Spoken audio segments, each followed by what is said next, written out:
1050. ఇప్పుడు ఎంత? ఇప్పుడు 500 అవుతుందని వచ్చినాం టంపేయడానికి. ఎన్నికల ప్రచారంలో భాగంగా కాంగ్రెస్ పార్టీ 500 రూపాయలకే గ్యాస్ సిలిండర్ ఇస్తామని హామీ ఇచ్చింది. అయితే ఆ సబ్సిడీ పొందాలంటే ఈ కేవైసీ ఖచ్చితంగా చేసుకోవాలనే ప్రచారం జరుగుతుంది. దాని గడువు కూడా డిసెంబర్ 31 వరకే అన్నట్లుగా ప్రచారం జరుగుతుంది. దీంతో కరీంనగర్ జిల్లా కేంద్రంలో గ్యాస్ ఏజెన్సీల చుట్టూ జనాలు బారులు తీరారు. అన్న చెప్పండి, ఇక్కడికి ఎందుకు వచ్చింది? అన్న ఏళ్ళు తమ్మేసడానికి వచ్చినాం అన్న. ఏళ్ళు తమ్మేసడానికి వచ్చినాం కానీ వస్తలేదన్న. కొంచెం ఇంకా మాకు టైం పొడిగించాలి. ఎందుకంటే ఇది 29 తారీఖు దాకా అంటుర్రు. టైం పొడిగించితే, ఎందుకంటే జనాభాలు దూతా అందరు ఉరికత్తురు, ఆగమాగం అవుతురు. దయచేసి ఇంకా కొంచెం ఎక్కువ టైం పొడిగించాలని నేను కోరుకుంటున్నా అన్న. ఎందుకు వచ్చింది ఇక్కడికి? నాకు దేనికోసం? గ్యాస్ కొరకు ఎంత ఇస్తున్నావు గ్యాస్ సిలిండర్? ఏం అప్పుడు 1100 ఉండే, ఇప్పుడు మన 500 అని అందరూ ఉరికస్తురు అన్న. అట్లా అమ్మ మీరు చెప్పండి, ఎందుకు వచ్చింది ఇక్కడికి?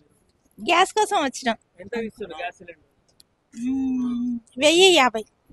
ఇప్పుడు ఎంత? ఇప్పుడు 500 అవుతుందని వచ్చినాం టంపేయడానికి. ఎట్లుంది ఇక్కడ? మంది రద్దే ఉన్నారు. ఎప్పుడు వచ్చింది మీరు? ఎంతసేపు అయింది వచ్చి?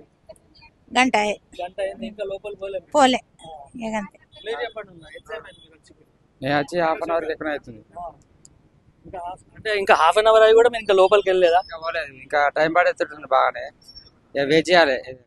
ప్రజలంతా కూడా కొంతవరకు అయితే కన్ఫ్యూజన్ లో ఉన్నారు. ఇప్పటికైతే అధికారులకు, గ్యాస్ ఏజెన్సీలకు అయితే ప్రభుత్వం నుంచి ఎలాంటి ఇన్స్ట్రక్షన్స్ అయితే రాలేదు. కానీ ప్రజలు మాత్రం ఏజెన్సీల వద్దకు ఈ కేవైసీ కోసం అయితే బారులు తీరి వస్తున్నారు. ఇదే కన్ఫ్యూజన్ పై ఏబీపీ దేశం అధికారులను అయితే వివరణ కోరగా అధికారులు అయితే మాత్రం ఇదే విషయం ఇప్పటి వరకు అయితే తమకు ప్రభుత్వం నుండి ఎలాంటి ఇన్స్ట్రక్షన్స్ రాలేదు, ఎలాంటి నివేదిక అయితే మాకు ఇంకా రాలేదు. దానిపై ప్రజలైతే ఎలాంటి ఆందోళన చెందాల్సిన అయితే అవసరం లేదు. రేపు సీఎం కేసీఆర్తో వీడియో కాన్ఫరెన్స్ అనంతరం తమకు పూర్తి వివరాలు వచ్చిన అనంతరం బహుశా 28 తారీఖు నుండి ఈ 500 సిలిండర్ సంబంధించిన పథకం వస్తుందన్న విషయం అయితే ఏబీపీ దేశంకి అయితే చెప్పారు.